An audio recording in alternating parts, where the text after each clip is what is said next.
Feng Guan! Teriak seorang pria dengan wajah berlumuran darah. Ia berjalan terhuyung-huyung menghampiri seorang bocah laki-laki yang sedang duduk di beranda rumah. Melihat pemandangan seperti itu, Feng Guang tampak kaget sekali. "Paman!"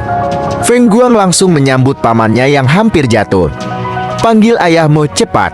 Feng Guang langsung berlari ke belakang rumah hendak memanggil ayahnya yang saat itu sedang memperbaiki kandang ternak. Tidak lama kemudian, bocah laki-laki itu sudah kembali ke beranda rumah bersama sang ayah. "Bertahanlah, aku akan mengobati lukamu," kata Tuan Guang menyangga tubuh adiknya yang sudah lemah tak berdaya. "Tidak perlu. Sekarang, dengarkan aku," sang paman berusaha berbicara sambil menahan rasa sakitnya. Semua orang, termasuk anak dan istriku telah terbunuh. Kalian harus pergi dari desa ini." "Siapa yang melakukannya?" tanya Tuan Guan. "Para pendekar sekte iblis merah," jawabnya dengan suara parau. "Cepat, kalian pergi. Sebentar lagi mereka pasti kesini." Setelah menjawab pertanyaan sang kakak, dari mulut dan hidungnya keluar darah segar yang mengalir begitu deras.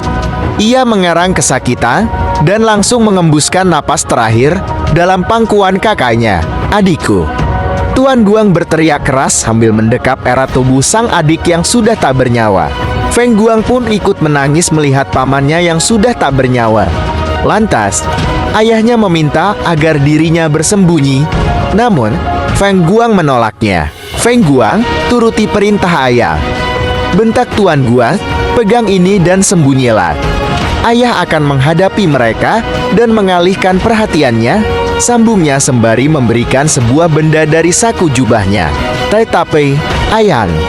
Tanpa banyak bicara lagi, pria paruh baya itu langsung meraih tangan putranya, kemudian mengangkat tubuh Feng Guang dan langsung membawanya ke sebuah tempat yang ada di samping kediamannya. "Bersembunyilah di sini.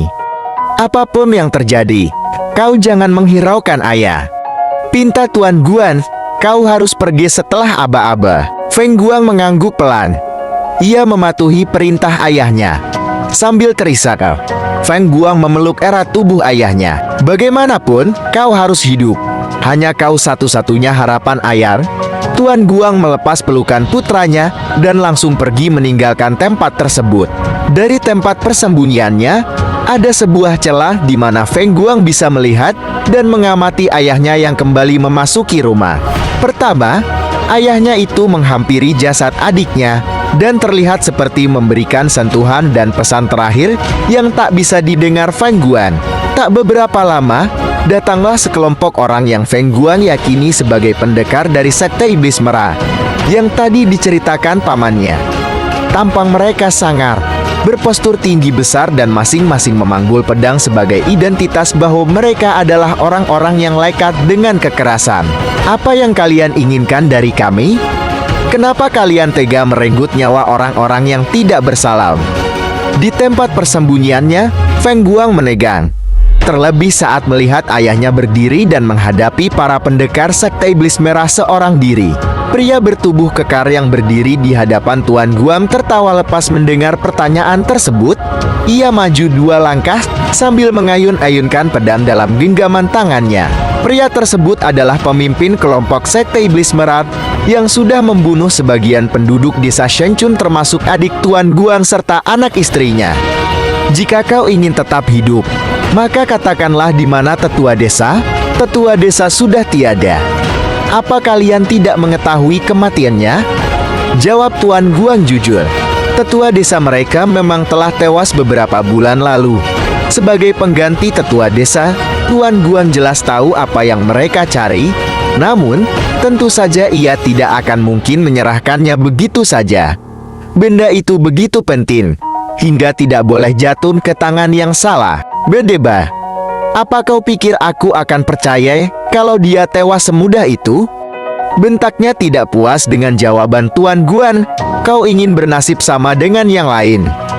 Tuan Guang terlihat tidak gentar sebab ia telah mengatakannya dengan jujur. "Aku sudah mengatakan yang sebenarnya. Jika kau tidak percaya, terserah kau. Bunuh dia. Tidak berguna." Kemudian, dengan gerakan tangannya, Pria itu memerintahkan anak buahnya agar mengeksekusi Tuan Guang. Tidak, ayah. Jantung Feng Guang serasa berhenti berdetak saat melihat ayahnya diserang oleh pendekar sekte iblis merah. Ia begitu cemas dan khawatir. Demikianlah, ini hanya kutipan bab pertama novel yang berjudul Kembalinya Kesatria Senchun. Novel ini bisa kamu baca di aplikasi Good Novel. Link ada di deskripsi.